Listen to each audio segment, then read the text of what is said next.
House Republicans are pushing to formalize an impeachment inquiry into Biden to get testimony, but lack the votes.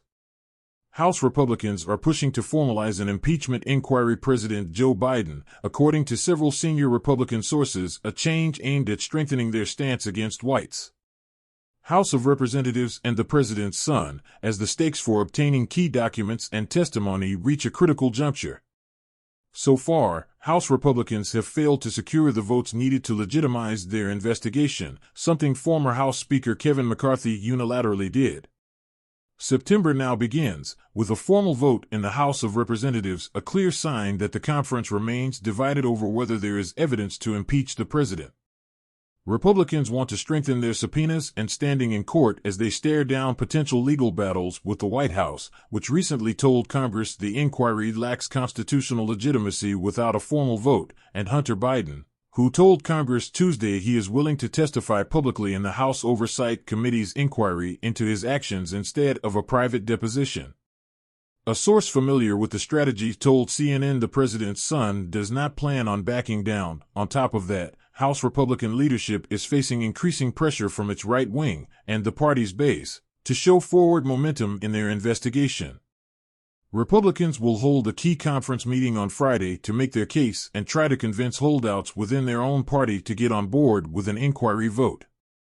While House Majority Whip Tom Emmer told Republicans on Wednesday the House may soon move forward with an inquiry vote, citing the White House's recent letter, the understanding is Republicans would not move forward unless they had the votes to pass it, according to multiple lawmakers in the meeting. If we know we're going to end up in court fighting, which I think everybody understands we are going to, we should put ourselves in the best position possible to win those fights, North Dakota Representative Kelly Armstrong, who serves on two of the congressional committees leading the inquiry, said about the immediate need to hold a vote on the inquiry. Representative Barry Loudermilk, who said he would vote to formalize the inquiry but does not find it necessary, told CNN the vote could be useful politically. Constituents back home are getting antsy. What are you doing? You know, so that can give some people something to say. Well, I voted for the impeachment inquiry, the Georgia Republican said, noting also that the vote could be used to put people on the record against the effort. And a sign that there is some momentum, two swing district Republicans who have been reluctant to support impeachment told CNN they would at least back an inquiry vote, GOP Representatives Nick LaLotta of New York and Don Bacon of Nebraska. But not everyone is sold yet, and GOP leaders can only lose 4 votes. Colorado Republican Representative Ken Buck, who is against impeaching the president, told CNN he is also against voting to formalize the inquiry. I have not seen any evidence to change my position, he said. I will ask for any new evidence and sit down with investigators, if they're willing. The White House dismissed the latest GOP push. This is yet another sad attempt by extreme House Republicans to try to distract from their own chaos and dysfunction, White House spokesman Ian Sams told CNN. Their baseless fishing expedition targeting the president has been going on for an entire year and over again, their allegations of wrongdoing by President Biden have been thoroughly debunked. How an impeachment vote relates to compelling testimony. House Republicans and Hunter Biden are at a stalemate. The president's son is not willing to appear for a closed-door deposition, according to a source familiar with the strategy. Republicans, meanwhile, want the president's son to come in for a deposition before a public hearing.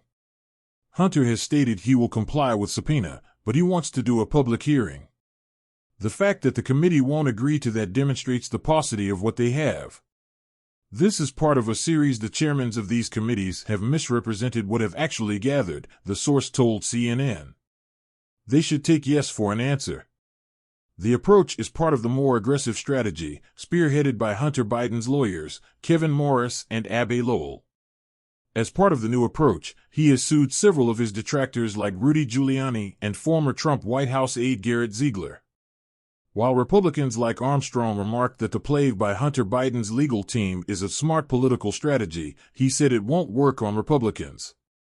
Unfortunately, they don't get to determine the method in which they participate in congressional inquiries. I don't care how good a lawyer you are, you're not in charge of how this works. We are, Armstrong said.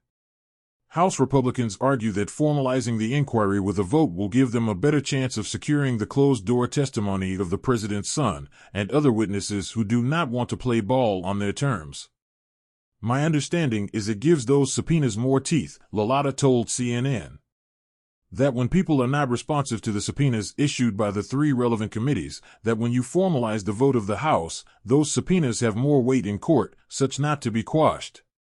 Many see House Speaker Mike Johnson, a former member of the House Judiciary Committee, as critical to getting reluctant Republicans on board with formalizing the inquiry and beyond that, building momentum for impeaching the president, rather than placating to all factions of the Republican conference. You can have a touch that is so soft that you simply are standing in the middle of the road. That will not do him any good. It will not do any good for the Republican conference or the Republican voter or the American people. He's going to have to apply himself and move people along, North Carolina Representative Dan Bishop said. Another Republican lawmaker expressed concern that the House Speaker is succumbing to outside political pressure. I think that's what it sure looks like to me.